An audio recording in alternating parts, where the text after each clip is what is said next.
Okay, we are live now. So I just have this countdown.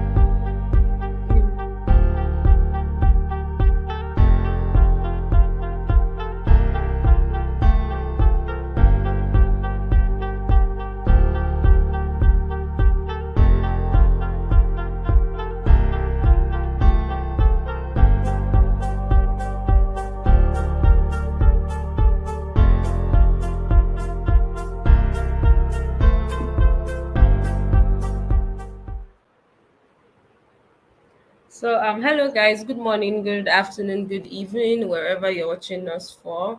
Sorry we're starting the class now. Apologies for the delay. We had a bit of technical issues, but we have that resolved now. So welcome everybody. Mav, I think it's fine if you can pick it up from here. Thank you. All right. Okay. So I just want to confirm. I mean, I can't see anyone in the audience yet. So can we probably drop a message? Just yeah, message on Discord to have them join right away. Yes, I'm on it. All right.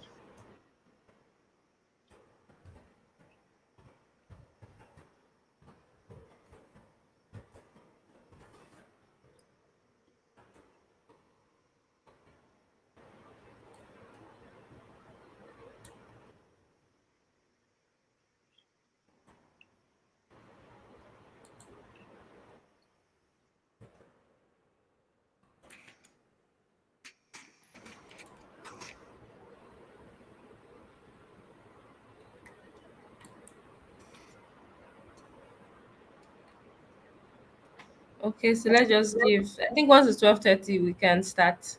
Yeah, that's fine.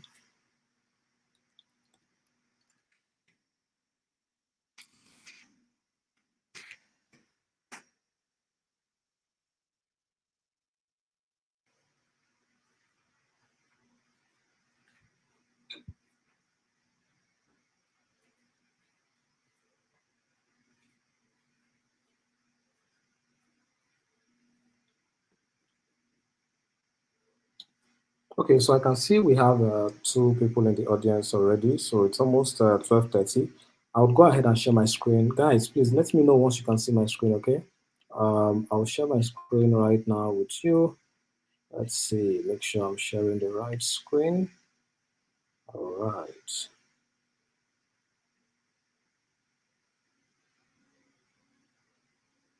Okay.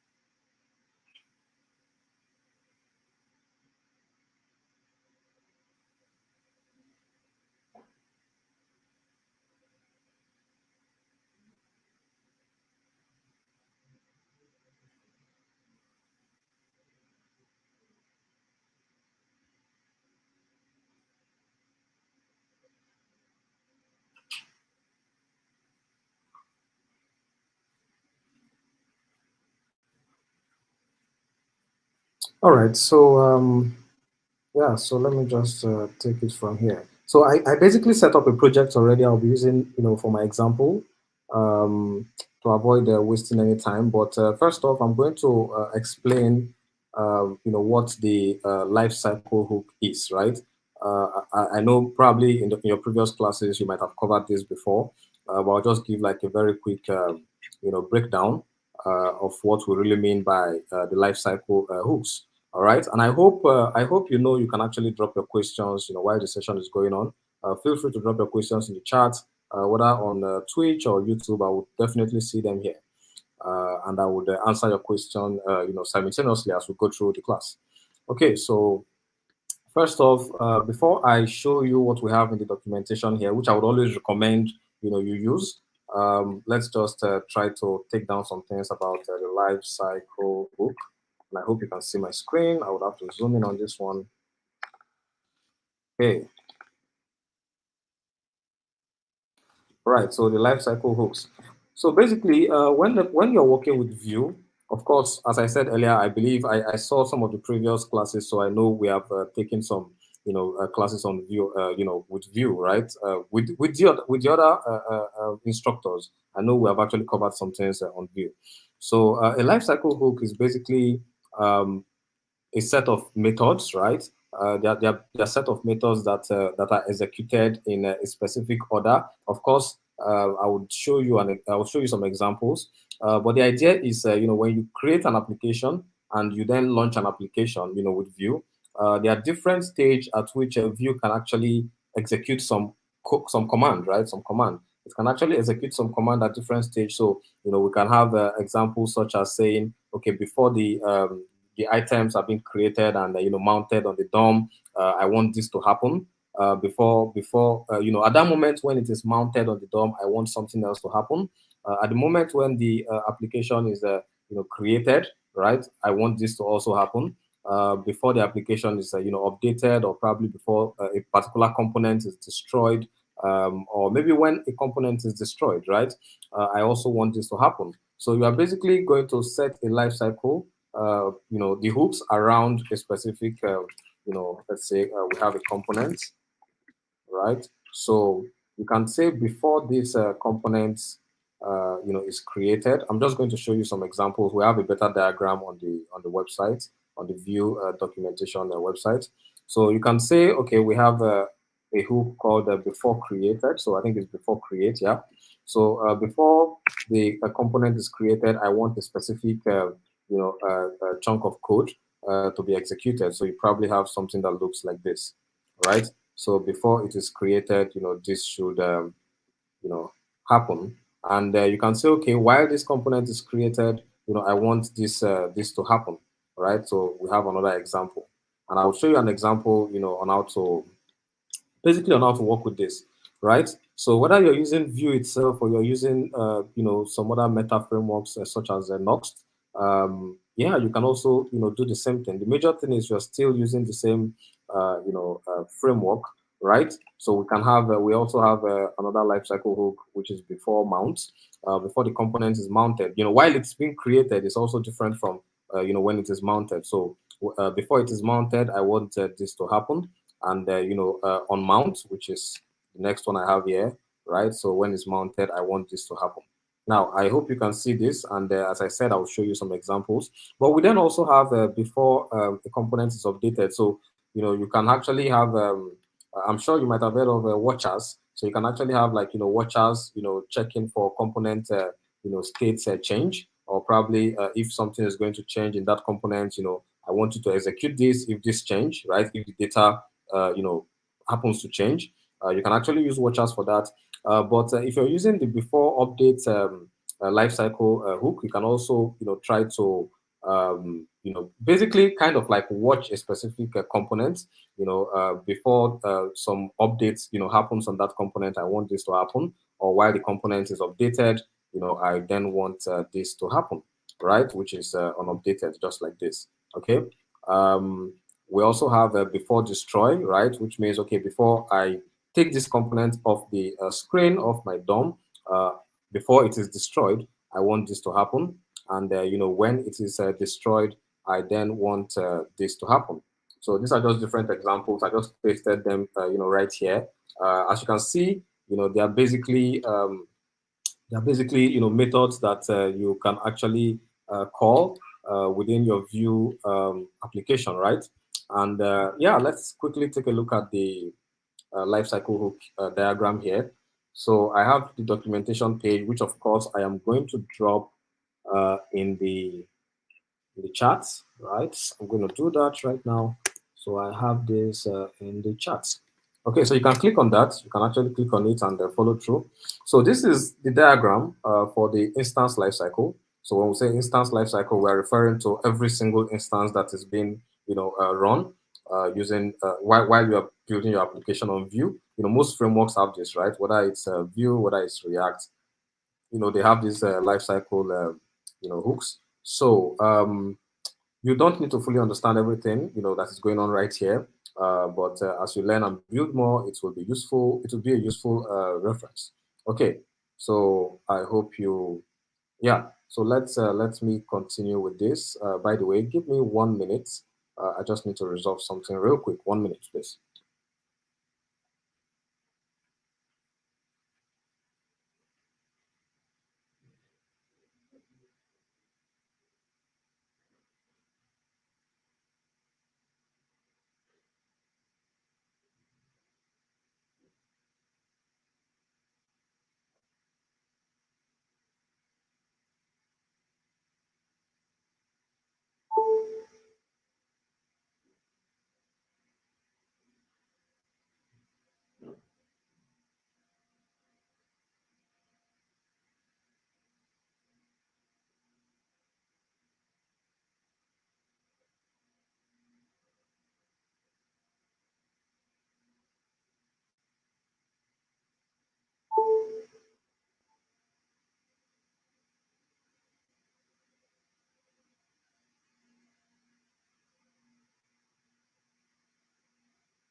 All right. Sorry about that. I just had to attend to something real quick. Huh?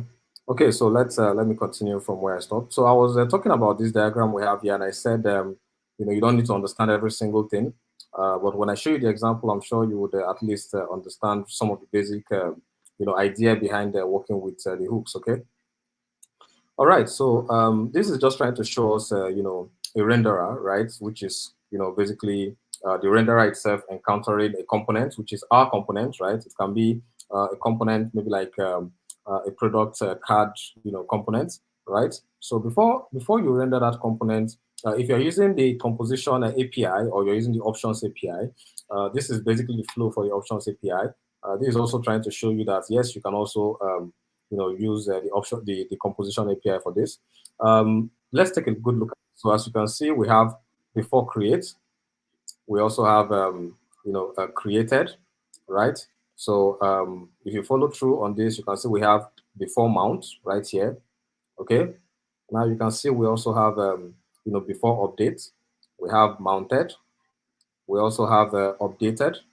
These are basically the hooks we're referring to, the lifecycle hooks before unmounted, right? Uh, Initially, I said before destroy, and then, I was basically giving that reference based on, the initial.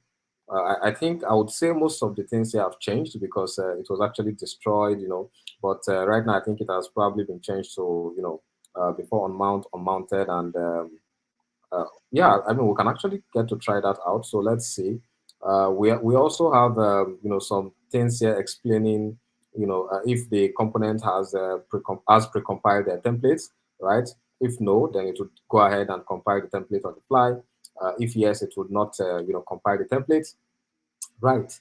And yeah, so this is a diagram that I definitely want you all to, keep as a reference because I believe you would always, need it at some point. I also made reference to watchers. So as you can see, even after this, we just jump straight to watchers on the documentation. But I won't be taking a look at that right for now. Let's try to, work on some examples. Then after that, we'll quickly talk about some of the practices on how to, have a modularized code. So let's quickly take a look at the code. I have set up a project right here. I am going to test this, just to see if it works, right? Just to see if our code, if our template, would run without any error, because I did not have the opportunity to test this behind the scene. So if it works, I will go ahead and, open up the project in VS Code, and yeah, get to show you. Oh, okay. Let's see. All right, so it's basically a simple app with a video element. So I think our project actually works. Now let's go ahead and open this up in VS Code first. All right. So while we're opening that up, we can then run this again with npm run dev. If you don't know how to create a view project, you can let me know in the chat or on Discord, and I would, probably drop a previous video. You can check out cohorts.topuniverse.org, select the front end category, and I'm sure you can select. You'll probably, see a video on how to create a view project. All right. or you can ask me on Discord. Make sure you're on the Discord community, and I will definitely assist you with that. All right. So now I have my project opened up right now. Of course, I would have to zoom in so you can see this well. So let's see. Okay, I'm guessing this is big enough. Yeah, let's take off my picture from there. All right, so I think this is good. Now we have a couple of pages, just one page actually. Then we have components, basically the default components. We don't have any component here for now. Our static folder, our store. So this is actually a plain, project. There's nothing happening here. I'm going to take off this default media player that we have here just to say H1, hello world, right? And on our script section, I'm also going to take this off. I'll also take off the container. So this is quite empty. All right. So let's refresh the page and let's check out what we have. So we just have hello world, on our view application. All right. So there's nothing special going on here.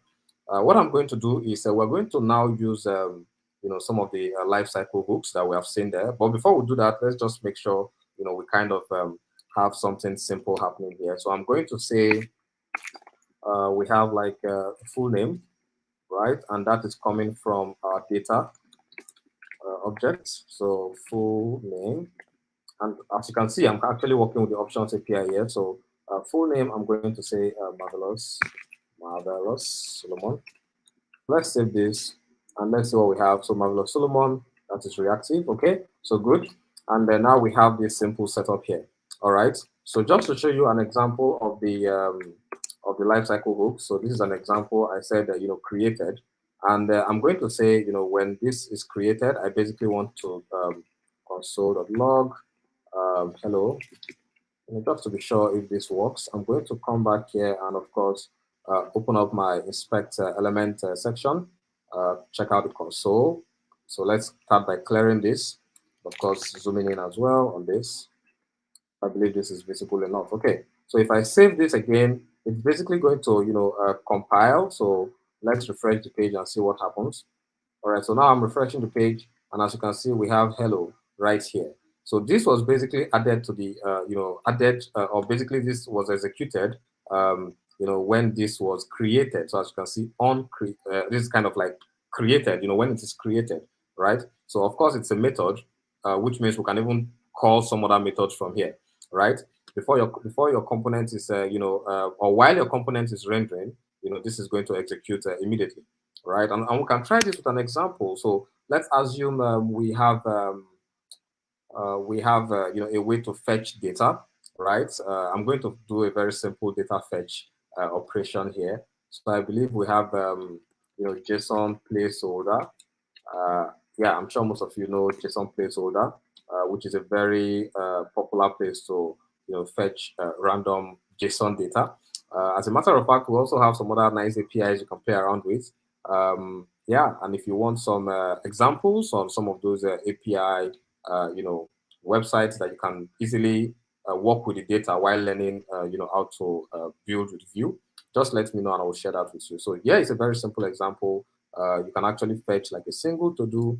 I run this script, so this is giving us this to-do right here.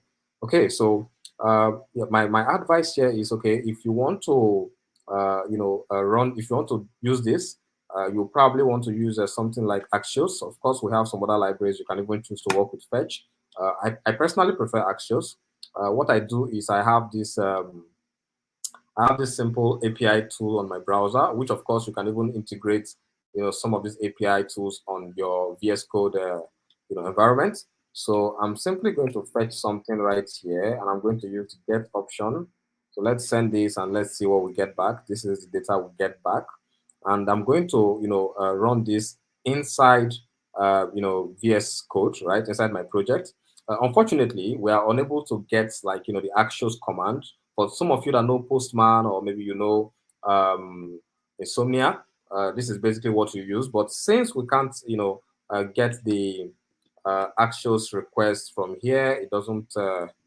Yeah, so I'm simply going to copy this, which is a call request, and I'm going to use another tool. We have a bunch of tools online. Please make sure you learn to utilize them and have fun while learning how to use them. So I'm going to simply say call to Axios, converter. I mean, we're going to see a bunch of tools. So this is the first one we're saying now, which is call converter, and I think I would like it. So let's check it out. All right, so I'm just going to paste what I copied, which is the call command, and then I'm going to select Node.js Axios. So if you take a look at this, it's giving us the code we want, right? If you are using some other language, you see you can basically switch things up here. So let us stick to this. This is what we want. I'm going to click on copy to clipboard, and I'm going to basically go back to my code. So what I'm going to do right now is to create a method. I'm going to simply call this, method, get API data. Let's drop this code in here. Let's see what exactly is wrong. So this is methods, okay, and yeah, so this is basically going to be asynchronous. So you understand what I did right there. This is standard JavaScript. So we said the response, okay, await actions.get, and now we have the endpoint, which is basically going to give us a single to-do item. If we remove this /1, it's going to give us all the to-dos, or all the to-do items, I believe. Let's just log this to console just to be sure that this works, right? So I'm going to log the response, and I am going to call this when our application is created. I don't want to call this with a button. If we're using a button, then of course we just have to trigger that method using a button. But instead, I am simply going to say this dot get API data. So I'm basically calling this right here when our application is created. So it's going to be triggered when the application is created. Now we need to test this, right, just to make sure everything works fine. I'm going to refresh the page, and we'll then check to see if we will have the data show up here. So as you can see, the data is right here. We have basically 200 items, right? An array of 200 items. So when I select data, you see we have 200 items. What I'm going to now do, because I want to also show you how to use the other lifecycle hooks. But before I do that, let's just present this component. Let's just present the data on our screen, right? Just to make it a little bit presentable. Okay. So what I'm going to do to present this, and I will just say to do's equals, yeah, this is an object, so it has to look like this. So for now it is empty, right? We don't have anything in there, and I am going to present this, but yeah, I think maybe what we could actually do is see the kind of data that we're actually getting back from here. So I'm going to say JSON. Let's say JSON.stringify. Now, this is a standard JSON, I'm sure most of us know this, right? JSON.stringify, JSON.pass. Yeah, so let's just log this again so that we want to see what the shape actually looks like. So you see, we have a bunch of data, right? I mean, that, of course, I believe you would agree to say, we have a bunch of data here. Whenever I'm having sessions like this, I also want to make sure, you're getting to learn a couple of tools. Please make sure you're writing them down. The first one I was able to show you now was the JSON placeholder. I also showed you this tool called Talend. So this is called Talend API Tester. It's a Chrome extension, so you can actually get it, have it installed on your Chrome browser. Then I showed you the call converter. It will come in handy at some point, but if you have Postman, I think Postman actually does a better job. So yeah, just write it down. If you want me to share it in the chat, please drop a message. I will definitely do that. And yeah, so the next one I'm going to show you would be JSON formatter. Now, when you're working on a project, you probably call a backend API, and you are able to get all the data items, right? You want to have a way to take a quick look at your data, right? So I pasted the entire JSON block, and I was able to format it properly. And of course, as you can see, I have different ways to basically take a look at my data, right? So I'm doing this for one major reason. I want to be able to at least look at how my data is structured, right? So you see we have dot data, which means if I point dot data, it's going to give me an array of objects, right? Each object has a user ID, an ID, a title, and completed. Okay, so we want to basically preview this, in our code, right? So I am going to simply say I want, let's do it this way. This dot to do's equals response dot data, right? Which means we're going to have all the data here, fill in the to do. And remember, we are calling this on created. This is our created lifecycle hook. So let's get to write this down. Created lifecycle hook. Right. So one last thing we need to do, of course, is to just let's have a div around this. We want to have this in some sort of container, right? Nothing very serious. And here we're basically going to say v4 I in to-dos, right? Or you can basically say to-do in to-dos, right? Just to make it, easier to understand what we're basically looking at here. So now we have to-do.user ID, user ID, which is our H1. Or probably we can just say that is our title. We don't need the other stuff. So just the title and the completed. If we want to get the ID, we can basically put that in the P tag right here. So user ID. I hope you're learning from this, right? So, and finally, I will just drop in the dot completed.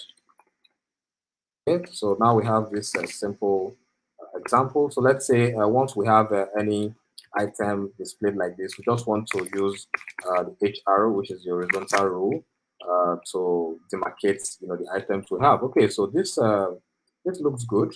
I am simply going to refresh. Now we can see we have an error. So let's try to figure out what the error is. It says cannot use v4 on a stateful component root element because it renders multiple elements. Okay. Yeah, because we are currently using this on the root element, so we basically have to create another div, right? Which is exactly what it was trying to tell us, that would not make a lot of sense. So let us do it this way, and of course, let's format this so we can have a better structure. So now we have our simple item, and I am able to present the response. So as you can see, while this page was still loaded, everything was rendered immediately. It was created, right? So we're able to fetch some items and basically present it on our browser. Now let's try to look at a different case here. This time around, we're going to switch some things up. So remember, in the first example I gave you, what we did here was we basically used created, right? We basically used created. This time around, I think we should basically switch things up to before create. Now the question is, how will you be able to identify? Okay, so I think before I, talk about that, let me try to take some questions from you. If anybody was confused with what I did here, or if anybody is confused with what I've said so far, right? This is quite, straightforward. But if you have any question, ask your question right now, and I will, answer you before we proceed. All right. I can see yeah, I can see some messages, but this is just, I think that is JS Graphics. Ask your questions in the chat before I proceed. If you don't have any question, I can just continue. So let me just try my best to make this, easier for you to, easier for us to look at, okay? So I'm just going to say we have this card, and on each card, basically also have a card wrapper. So display reach, sorry, display. So flex, and I'm simply going to say justify content center. I'm going to say gap of 50px, and I'm going to basically say flex wrap. Okay, wrap. Okay. So let's just have a flex basis right here. Okay, so this is going to make our card basically look better, right? So let's just say class equals card wrapper. Okay, so now the point is I'm just trying to, I think we can basically take this off already, yeah? We can take this off. And within our card, we can just say border radius, yeah, border, 1px solid black. Okay, so of course, not the best, but just to make it easier for us to visualize what we have. So right now, I just made some adjustments there. If I refresh our app, we're going to have these items load again on created, but this time around, it's just going to group things into these boxes we have here, so that we can see most of the data. So we basically have 200 data items, right, showing up like this on our screen. And all we did was make a simple request on created, right? We made a simple request when the application was created, which is leveraging the benefit of using that specific hook, right? And just to give you more details about that hook, I'm just going to give a quick rundown again. I said the before create hook, that particular hook is going to is going to be called immediately the instance is initialized, right? And before data observation and the event watchers are set up. Now, what I'm trying to say when I say before data observations and events are set up, if you take a look at the code right here again, what I'm trying to say is that this is going to be called whatever we call in here. It can be more than one function. It can basically be multiple functions if we have different functions. Those items will be called before the items you have here would be set up, right? So just try to understand that. So this will be called. It will be called. It will basically fill in what you have here. Before your DOM items will start. Making use of this. Which means if you want to load some items, before showing them up here, it's actually better that use the created option or even the mounted or before mount option can actually do the job as well, right? Just to show you how to do things, right? Okay. Now the next one I also mentioned was let's go back to our diagram. I also mentioned, where is our diagram? I think that is right here. Okay, so I said, yeah. So I also mentioned before created. Of course, I even mentioned created as well. So I just explained before create. So when we're using created, which is what we use now, is going to be called, of course, after the instance is created, right? So mostly you might probably prefer to use something like before create to load some items. But even though you use created, it means while that item is being created, it's basically going to call that function or that method that you've basically passed into the created lifecycle hook. All right. So at that particular stage, the instance, I've actually finished processing the options. Uh, yeah, so which basically means that data observation, computed properties, things like your methods, things like the watch and event callbacks, they are already created, but they have not been mounted, right? So when you use the created lifecycle hook, it will basically observe some of those things, perform the operation it needs to perform, before the component to be mounted. So I think that is actually, very, nice to use. So just always take a look at before create and also created. Then if you talk about before mount, the before mount hook is going to be called before the mounting begins, right? Of course, before mount, right? It's going to be called before the mounting begins. So when I say mounting, which is of course spelled as before mounting, right? Before it will mount the component on the DOM, right? So during the rendering process, before it is mounted, this will be called, right? The items you have here will be called, okay? And while it is mounted, then it's going to call the mounted the methods you are probably calling in the mounted section right there. So what I'm going to do right now is just call or just write this code inside our code base, because I would like you to see how they would basically display on the probably on the console, yeah, on the console. So that would be great. So let's take a look at that. And yeah, once we're done with that, we'll move on to the next thing. Okay, so let me show you. Right now, we've actually tested this with created, and we can simply say console. We're just going to use console dot log created. Okay, so let's go ahead and play around with the others. The first one I would call right now would be um, before create, right? So let's say before create. Okay, I would say before it. Right. So let's save this. Let's also copy this, and just to show you probably one more example, I would say before mount and mounted. Okay, so before, this has to be small letters, before mount. Okay, so I would say before mounts, right? And yeah, so we also have mounted. All right, come on. Okay, so we're also going to have this right here. Okay, all right. So let's save this. Come back here. I'm simply going to refresh the entire page. All right. Okay, so if you take a look at this, at least right now you can see which item was called before which item, right? So we can basically, track this from here. So the first thing you're seeing is we have, before create, which means this was executed, before this was created, right? So before create comes first, followed by the created operation, followed by the before mount, and I think finally we were supposed to have mounted, but I did not change that, so that was a mistake. Mounted, mounted, just like this. So let's save that. Right, so let's see. That should actually refresh automatically again. So you can see that before create, created, before mount, and mounted. So try to understand which one should I use first. Now it depends on what you're trying to do. I prefer working with before create or created if I'm doing data fetching and I'm trying to save items to my state.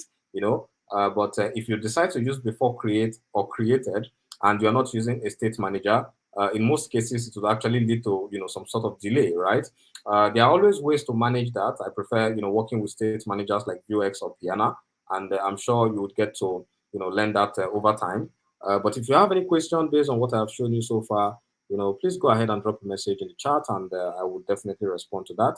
The first thing we did was, basically fetch some of this data, over an API, and that is something you will do most times, when you have some tasks. You are definitely going to be fetching a lot of data via API requests, and yeah, basically gives you your data, so you can play around with some of this data. All right, so now we have looked at this. The next thing I would also love to explain, um, yeah, and as I said, I dropped the link to the documentation, right? I dropped the link to the documentation, so please try to make sure you check that. Let's talk about modularization, right? In your Vue project, I'm going to make you see this from a very easy to understand view, right? So we currently did something here, and I would get to show you again. In our index page, we basically created our component in here, right? But this is not what we refer as a component right now because it is right in the page, right? Even though on its own it can be made a component, it is not seen as a component because this does not really follow some of the standard of creating reusable components. So what I'm going to show you is how to modularize your view components, how to wrap this around the component separate from what you have in the page, and you just get to use this item as a component, right? In this case, we're going to be creating a component here. I am going to call that to do card, but it's not looking very good for now. So yeah, so what I'm going to do instead is since we made this a flex, we added the grid templates. So this was wrong. This had to be a gap. That was a mistake. Okay, so let's check what we have now. That was meant to be a gap. All right, so this is the gap we're looking for. Probably not the best to have here, but I'm just going to drop this a little bit. And then I am also going to have like, a border radius of maybe 10 px. And of course, as I said earlier, it's always nice to, check out some of the tools that you can use instead of trying to remember most of these things. I love working with toolings. I'm going to add a simple padding, and I'm also going to add a shadow, but I'm just going to make that easy for me. So there's something called, I'm just going to search for CSS shadow. This will probably take me to the website Get CSS Scan, and I'm going to pick a shadow that I love. So let's just go ahead and click on this. I just copied that right now, and I'm going to paste that in here, to give us our shadow. And yeah, so I believe we can work with this. So now we basically have our card items. So what I'm going to do is I'm going to move this, into a component of its own and, make it reusable and of course very flexible. So in the component directory, I'm just going to delete, the default component items that came with this. So let's take it off. All right. So now we have no component there. I am going to create a new component and I'll call this, to do card. To do card. Okay. Dot view. When creating component, I would always advise most of my engineers to use to start with the capital letter because I want them to really show that this is a component. And of course, the pages I always ask them to use small letters. It's just a practice that we have adopted for a while now, and it's easier for us to understand the components from the pages. So yeah, I mean it's something that we do, and it works for us very well, of course. So now we have a new view file, and we want this to be a component. So let's start by creating, some of the default things here, the templates, the style, right? So we have the style, which of course we like to keep scoped. So scoped is to say the style I put here should not affect the style in another component, even though they have the same name, right? So I would also bring in my scripts, right? Okay, so I have my script. I would say export defaults. And I would then say props. So I'm going to explain, what props would be, doing for us right here. So let's first do this. Let's see. To give me a minute.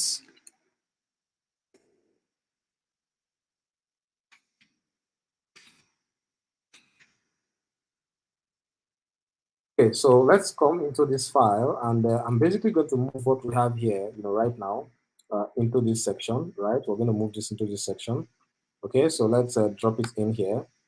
Of course, without the v-for, we want to basically move the component itself without the loop, right? We don't need the loop right there, okay?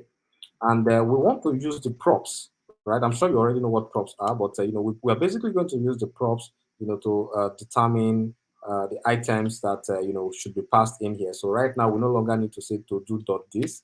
We just need to say, we are expecting a user ID. We're also expecting a title, right? And we're also expecting the completed property, right? Okay, so within the props, I would first start by putting, my user ID, right? Because that's the property I'm expecting. Okay, and when I say user ID, next I want to use this object, to basically specify the type that I need. Okay, and or that I'm expecting. So basically, I'm expecting a string, right? For the user ID, I just want to use, strings. Of course, this can actually be a number, right? I mean, user ID, but you're not very sure, right? You're not very sure if it's going to be a number all the time, or maybe it would have like a collection of alphanumeric characters, right? So I'll just leave this as a string. And is this required? Yes, I'm going to mark this as required. So I expect to have this. If this doesn't show up, it means we have a problem. So next, I'm going to pass my title and completed as well. So I'm going to rename this to title and completed, just like this. Okay, so I'm expecting, I think completed is actually true or false, so which means it can actually be a Boolean, but from our data, I think it actually came in as a string. So if you check this again, let's see. Oh yeah, so it actually came as a Boolean, which is either true or false. Huh? So let's go back to our code. So yeah, let's see. We can have a Boolean here. So let's see, yeah, we'll work with the Boolean. So the type is actually a Boolean, true or false, and it's also required, right? So now we have our props. One more thing is our styling. We have to move the styling away from here, not the general card wrapper, but the card style itself. Okay, the card style itself has to basically, happen here. So we have to say class card, and that would definitely happen, right here. So now we basically have a single card item, right? I'm going to show you what I mean by that. If you have a single card item, it's going to, basically pop up, and it will be used right here. Let me take off these items for now because we're no longer looking at that, or probably I will just comment. Okay, I'm going to share this with you, so let's leave that. Let's leave that. So now we have the card wrapper, which is basically going to be, the it's basically going to be the kind of like the wrapper to contain all the cards, right? But one thing we don't need here would be the class card. We no longer need that class. So we are not going to even use this exactly, the way you're saying it. Instead, we're basically going to bring out the to-do card, just like this, to-do card. So we're going to bring out the to-do card, and it automatically, imported some of these items, as you can see, right? So now that we brought that in, you see, it's telling me we are actually expecting some things like, the user ID, right? So let's go ahead and, put in the user ID. and that is actually expecting some data. Next will be the title, so that's also expecting some data. And finally, we are also, oh, we know what, we don't need this actually, so we don't need this, we don't need this. Okay, so let's just put that on the same line. And of course, I think there's a mistake with my spelling here. It has to be cut.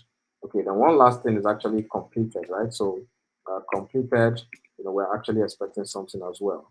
Okay, so now I am going to, put the column sign behind the values we're expecting because we want it to be dynamic, right? So we basically want to collect the items from, the to do dot user ID, right? And also to do dot title, and finally to do dot completed, which I think is small letters, right? Completed. Yeah, but the question now is, where is this to do coming from? So this is exactly the point where we have to move this item right here. Okay, let's take this off because we no longer need that, right? And now you see the way we now have a single card, right? That is, basically called, uh, and yeah, we can simply pass in the properties we expect to have, just like this. One more thing we can do is to also set, index if we have. If we plan on working with the index coming from the object that we have created, so I can say index and to do, and then I can also choose to set our key, which is our loop key. uh, yeah, and I can simply use the index as the key. So this works. So if I refresh this to see if our to do component itself is working as we expect, first off, you see we basically have an error because our text is not showing up. I'm going to refresh this so I can trace the exact error that we're getting. We have probably made an error somewhere. So it says that the error is coming from the to-do card itself, and it's actually expecting a boolean, but it got unverified. So we have to go back and see my spelling. So let's go back again, see what we have here. So it's expecting completed, but it got unverified. Okay, so why is that? So completed to do dot completed. Okay, so let's go back to our card. So this is completed right here. So it's required. Um, what else do we have here? Okay, completed. All right, so let's quickly check to see what we have here. So completed equals to do dot completed. All right, so I'm going to check the API response that we got earlier, which is right inside the JSON formatter. All right, so this is completed, and this is actually false. Okay, all right, this looks correct to me. Completed. Let me save this and probably try it one more time. Right, so I'm going to basically try this one more time. So just to verify if I have probably made a mistake somewhere. So let's come back here and let's see. Okay, so it seems like we still have the error. So it says it's actually expecting a boolean. All right, so I'm simply going to change that to a string just to see if it can work with the string type.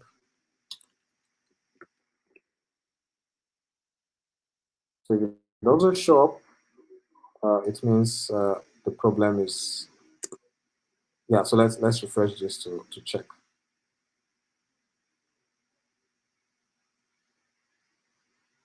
All right. Okay, so obviously we have the same error again. So now it's saying it's expecting the title, but it doesn't, come in. So there is a problem indeed. So let's check out the problem was not necessarily the Boolean item here.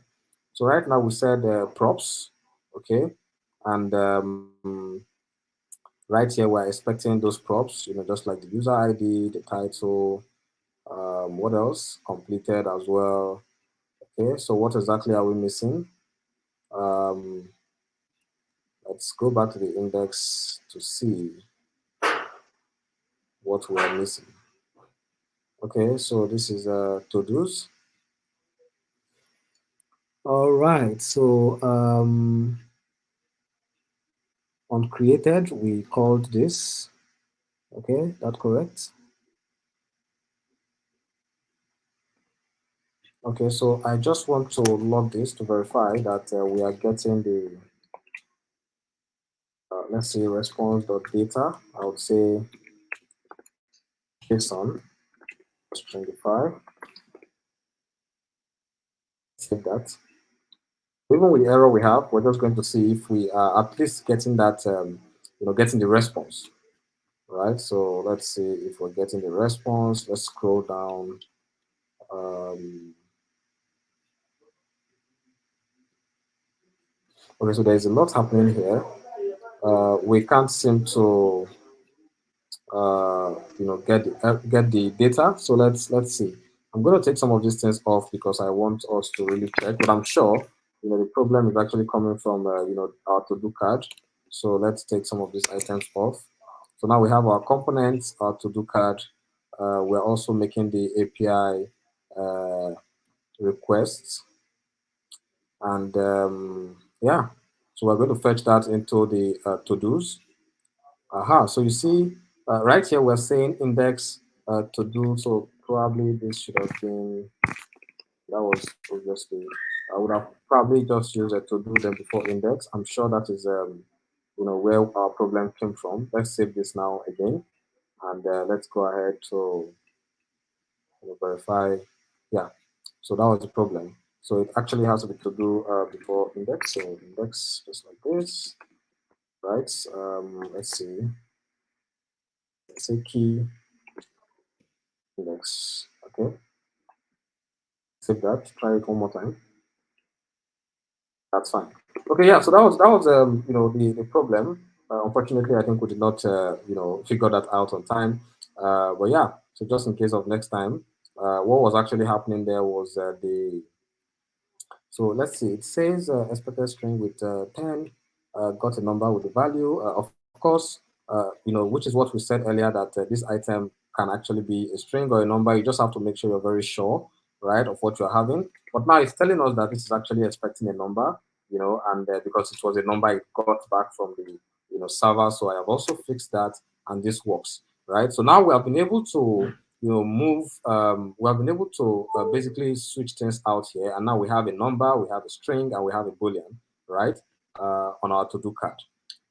The most important thing here is the fact that we're able to move the component away from the previous position, which is the page. So now we basically have a component that we can reuse everywhere, right?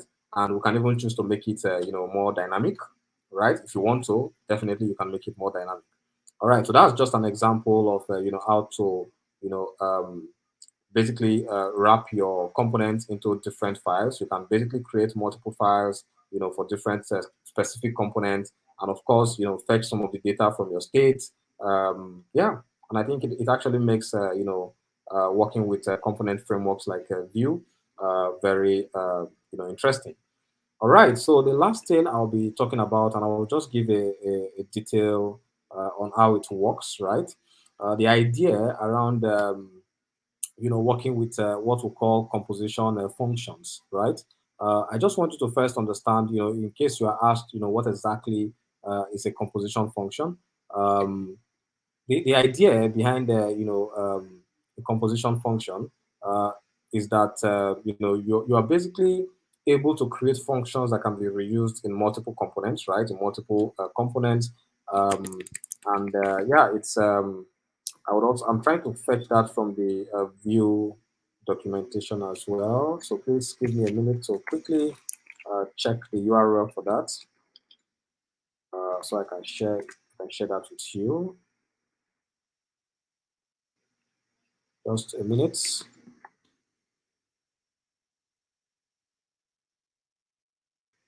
Okay. Okay, I think I have seen that right now. So this is the link. I'll be dropping the link right now in the chat, so you can actually save that or bookmark it as well. So let me quickly share that with you in the chat.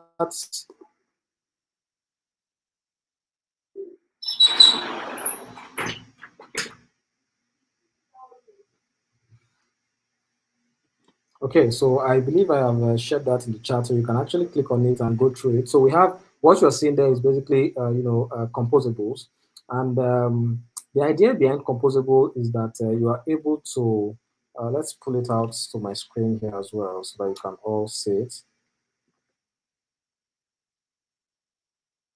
Right. Okay. So, when you're working with composables, of course, it's ideal that you also understand the composition API. I think we have a blog post and we have also explained that in the previous class, I believe with Bobby, with Mr. Bob. So you can check that out. So a composable, yeah, in the context of view applications, a composable is a function that leverages a view's composition API to encapsulate and reuse stateful logic, right? So it says when building front-end applications, we often need to reuse logic for common tasks, of course, such as, working with things like Lodash, date formatting, even using things like Moments.js, or maybe even making API requests. You might want to create, the pattern that I have adopted for a while is I create a facade, class, and I can basically reuse that facade and then make sure that in my entire project, I have similar pattern for, making API requests, right? And anybody using my project or anybody working on my project will be able to also understand it and follow through, on that, pattern that I have created. So in this example, we have an example right here. You see, we're using the composition API. So we're mounting the reference. So we're also bringing in unmounted and on unmounted, which are some of the hooks. Coming in, bringing it in from view, and we're basically creating some of these variables, and we have a function right here. So the idea is, right inside this template, yeah, right inside this template, we can basically decide to set up a composable. So this is an example. So we're basically setting up a composable right here. Um, yeah, so this is a simple composable, and what we are seeing here is that okay, a composable can also hook into its owner component, which means it can be used right within its own component. So this is how we are hooking the composable to that specific component, right? Okay, and this is how we can use the composable, inside another component. So basically, we have a different component right now, and we are importing, the composable just like this, right? Use mouse, which is exactly the composable that we created here. Okay, so we just have to import it, right, and reuse it elsewhere. Now, forget about the grammar you saw there. The idea is you are able to create, some of these functions, right?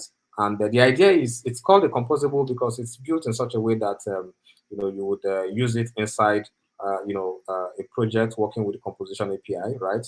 And yeah, so you can basically export it just like this, and you can easily reuse it by importing it into your setup function. Okay, so yeah, maybe you can click. Let me share this with you. So when you click on try this in the playground, you would have to use that. You would see an example on how to use that. This link is quite long, but it's coming from the play.vue.js.org. So you don't have to be scared. You can also save it, but the link is definitely quite long.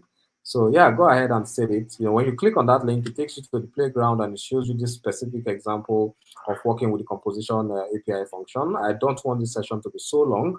It's almost 1:30 p.m. So I think I would basically, stop here. But trust me, the idea behind working with composables. If you have not used the composition API before, check out the video from Mr. Bob. If you don't understand it very well, always feel free to drop a feedback on Discord. Let me know. Let any of the admins know, and I will point you on some reference materials to make it easier for you to understand. Or if I get enough feedback, asking me to give an example or to have a workshop, explaining some of these things, I would set up a workshop, to explain to you, how to use the composition API as well. All right. So yeah, so I think that will be all for this session. I hope you understood, the very basic of, what I've shown here from the composition API down to, the life cycle hook and also the example, that we, worked on, fetching this API from the internet, right? So I think that will be all. If you have any questions, feel free to drop those questions in the chat. And yeah, Amaka, I think over to you.